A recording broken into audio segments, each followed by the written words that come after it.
Last lecture में हमने chapter 3 के आर्टिकल को रीड किया था। फर्स्ट आर्टिकल था गिवन कॉनिक 5 पॉइंट से पास हो रहा था। उसके बाद हमने पढ़ा था intersection of two given conic से जो इक्वेशन बनी थी उस कॉनिक की इक्वेशन।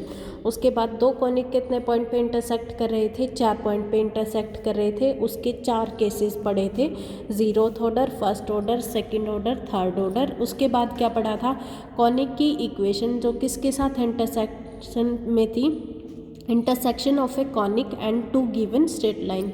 एक कॉनिक और दो गिवन स्ट्रेट लाइन से जो भी इक्वेशन बनी थी उसको हमने पढ़ा था। उसके बाद लास्ट था डबल कॉन्टैक्ट। आज हम इसके एग्जाम्पल पढ़ेंगे।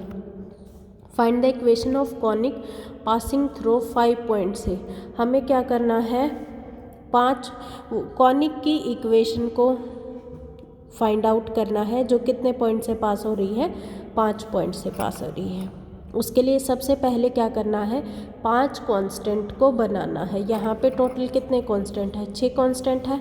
हमें इंडिपेंडेंट कांस्टेंट कितने रखने हैं, 5 रखने हैं। इसलिए क्या किया, सी से डिवाइड कर दिया। ठीक है, सी से डिवाइड करने के बाद ए बाई सी का नया नाम क्या रखा, A1, H बाई सी का नया नाम क्या रखा, H1, B बाई सी का नया नाम क्या रखा, B1, G बाई सी का नया नाम रखा G1 और F बाई सी का नया नाम रखा F1 + 1 = 0।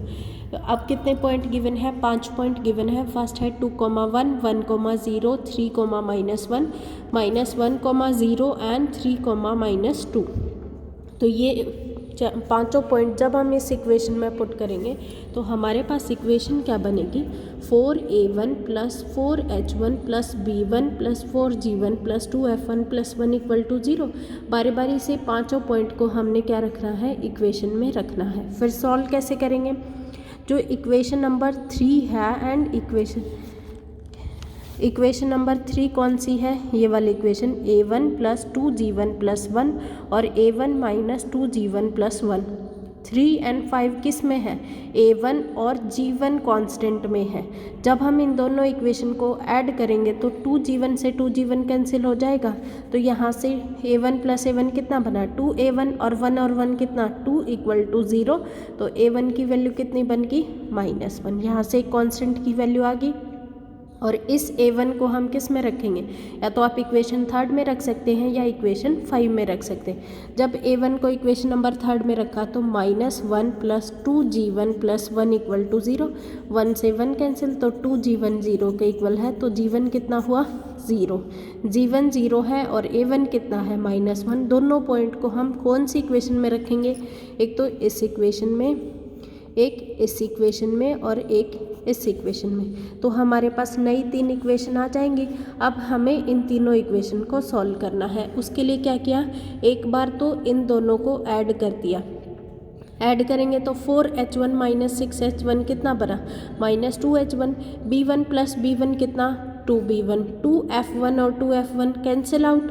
-3 - 8 कितना, -11 = 0। यहाँ से माइनस को कॉमन किया तो 2H1 - 2B1 + 11 = 0। उसके बाद इस इक्वेशन में क्या कर दिया, मल्टीप्लाई इक्वेशन नंबर 7 को किससे, 2 से मल्टीप्लाई कर दिया और ऐड कर दिया इक्वेशन नंबर 9 में। जब हम इसको 2 से मल्टीप्लाई करेंगे तो 4 × 2 = 8 और इसको सॉल्व करेंगे तो कितना बनेगा, -4H1। 2B1 + 4B1 6B1 - 14 = 0।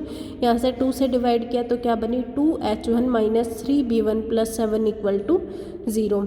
इन दोनों इक्वेशन को सब्ट्रैक्ट करेंगे तो H1 से H1 कैंसिल हो जाएगा, B1 की वैल्यू आएगी और B1 की दोबारा से इसमें रखेंगे तो किसकी वैल्यू आएगी, H1 की आएगी। और फिर इसकी यहाँ पे H1 B1 को रखेंगे तो किसकी वैल्यू आएगी, F1 की वैल्यू आएगी।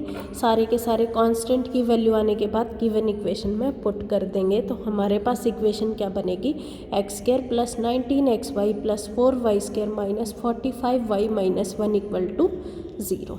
ठीक है, इसके आई होप सबको समझ आया होगा। हमारे पास क्या गिवन था, कॉनिक गिवन था, कितने पॉइंट से पास हो रहा था, 5 पॉइंट से पास हो रहा था। तो क्या करना है, पांचों पॉइंट को इक्वेशन में पुट करना है तो वो इक्वेशन को सेटिस्फाई करेंगे। वहाँ से हमारे पास पाँच इक्वेशन आएंगी और 5 ही वेरिएबल हैं तो यूनिक सॉल्यूशन मिलेगा और सबकी अलग अलग वैल्यू आएंगी। किसकी कौन से कांस्टेंट थे, A1, G1, B1, H1 और F1, बाद में सबको पुट करना है। ठीक है। एग्जाम्पल नंबर 2 क्या है, show that all the conic which pass through the intersection of two rectangular hyperbola are themselves rectangular hyperbola. इसने क्या कहा है कि शो करना है सारे के सारे कॉनिक जो किससे पास हो रहे हैं, दो रेक्टेंगुलर हाइपरबोला के इंटरसेक्शन से पास हो रही है, और जो इक्वेशन आएगी सारे कॉनिक की वो भी खुद क्या होगी, रेक्टेंगुलर हाइपरबोला की। एक हमारे पास कॉनिक गिवन है S और एक क्या गिवन है S1। ये दोनों किसको रिप्रेजेंट कर रहे हैं, रेक्टेंगुलर हाइपरबोला को।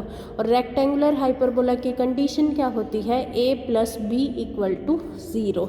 यहाँ से A + B = 0, यहाँ पे A और B का काम कौन कर रहे हैं, A1 + B1 = 0। ठीक है। इसके बाद क्या करना है, हमें क्या निकालना है, दोनों का इंटरसेक्शन निकालना है। तो क्या करेंगे, first conic plus lambda into second conic = 0। S की वैल्यू रखेंगे, lambda as it is, S1 की वैल्यू रखेंगे, तो हमारे पास क्या बन जाएगा, A + lambda A1 × x² 2 × H + lambda H1 × xy, ये इक्वेशन बन जाएगी। और हमें पता है कि रेक्टेंगुलर हाइपरबोला के केस में कोफिशिएंट ऑफ x² और y² का सम कितना होता है, = 0। तो x² का कोफिशिएंट क्या है यहाँ पे, A + लैम्डा A1, और y² का कोफिशिएंट क्या है, B + लैम्डा B1। इन दोनों का सम किसके इक्वल होगा, 0 के इक्वल होना चाहिए। तो ये क्या है, यहाँ से A + B को एक साथ लिखा, इन दोनों से लैम्डा को common, A1 + B1। A + B की हमारे पास वैल्यू कितनी गिवन थी, 0, और ऐसे ही A1 + B1 की कितनी है, 0, तो = 0। तो कॉनिक किसको रिप्रेजेंट कर रही है, रेक्टेंगुलर हाइपरबोला के। तो यहाँ से हमने क्या शो किया है, दो रेक्टेंगुलर हाइपरबोला गिवन थे, तो उनका जो इंटरसेक्शन आया है वो भी क्या बना है, एक रेक्टेंगुलर हाइपरबोला। ठीक है। नेक्स्ट है example 3, if the conic which pass through the intersection of two given conic represent straight line, then show that at least one of these straight line is real. इसने क्या कहा है कि जो कॉनिक है वो किससे पास हो रहा है, दो कॉनिक के इंटरसेक्शन से, रिप्रेजेंट स्ट्रेट लाइन, और वो किसको रिप्रेजेंट करे, स्ट्रेट लाइन को।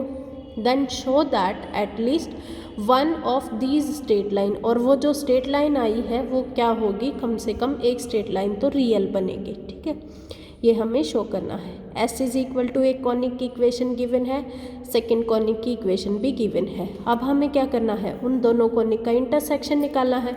तो इंटरसेक्शन के लिए हम क्या करेंगे, S + लैम्डा S1 = 0।